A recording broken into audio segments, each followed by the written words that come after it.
1 port 70.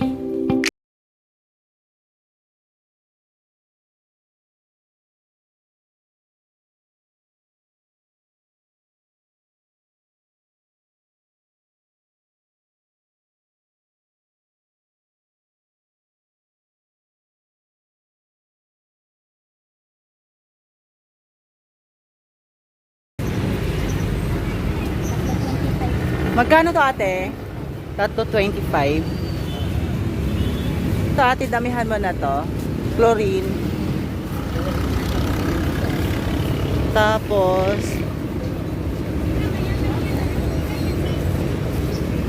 ito ano mo? Ganun din. Bawang.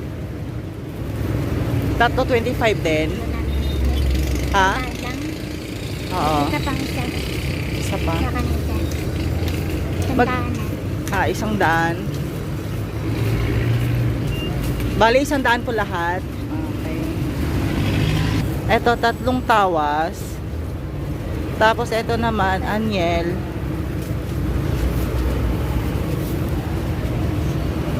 Tatlo din.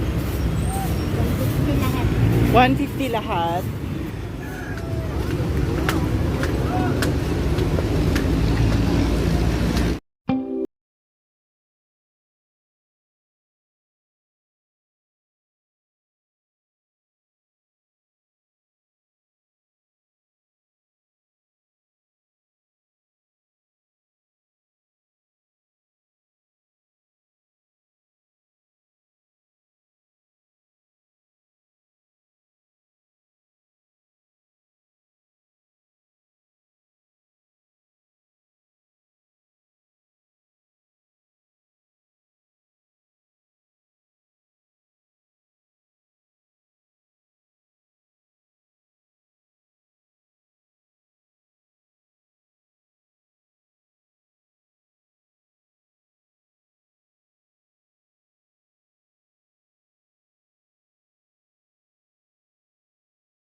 Hello guys and hello Kasari. Andito na po ulit sa bahay. Ito na po yung napamili ko today. Ito po yung ating frozen food.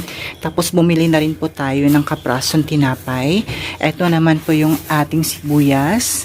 Ito po mga Kasari, 140 po ito. Kalahating kilo lang po yan. Ganon kamahal ang ating sibuyas. Ito naman po yung ating chlorine, anyel, tsaka tawas. At ito naman po yung ating bawang at saka crack na paminta. So ayan, ito po 150 po to yung dalawang supot na ganito. Ito naman po yung itlog natin is 130 ang isang tray. 10 piso po ang ating bintahan dyan. So ito po yun guys ang ating napamili sa ating mga frozen food. Yung busing po, 4 kilo is 608. Isang kilong salami is 120. Isang kilong nuggets is 144. Isang kilong ham cheese is 120. Isang kilong baloney is 130. Isang kilong longganisa is 130. Isang kilong longgadog is 148. Tapos nag-add ulit ako ng isang kilong longganisa. Kaya umabot siya ng 1,530. Ayan, ilagay na po natin sila ulit sa freezer para hindi po siya masira. Ayan po, yellow lang po ang laman. Tapos yung itong ating ice candy, ilagay po natin dito sa pinakataas. Wala po tayo ngayong karning manok. Hindi pa ako bumili dahil sobrang bigat po. Ayan, longganisa, baloney, longgadog, longganisa ulit.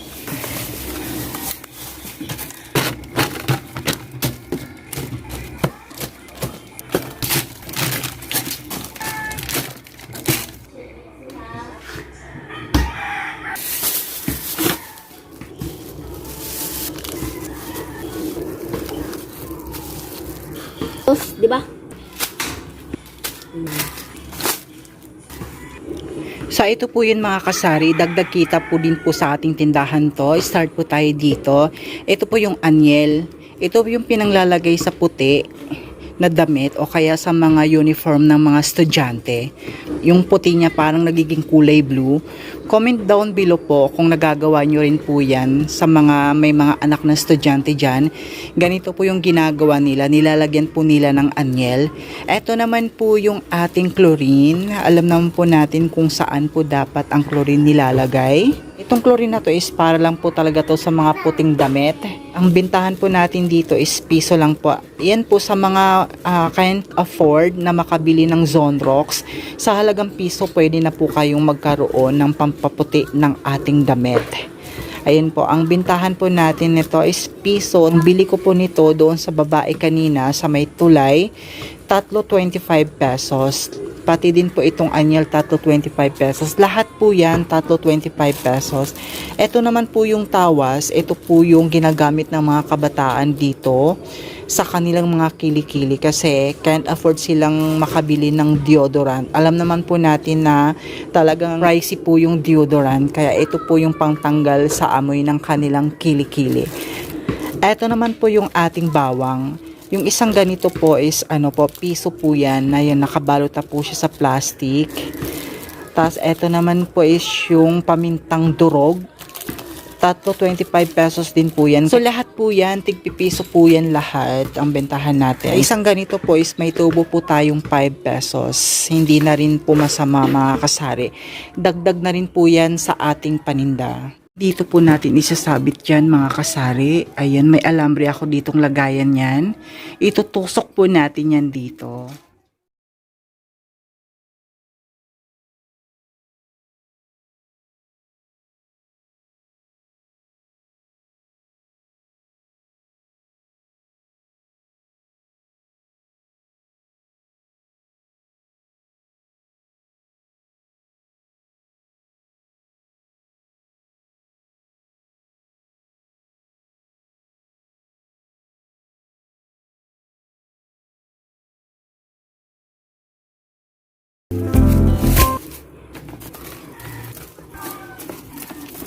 So, ito po yung lagayan natin ng asin.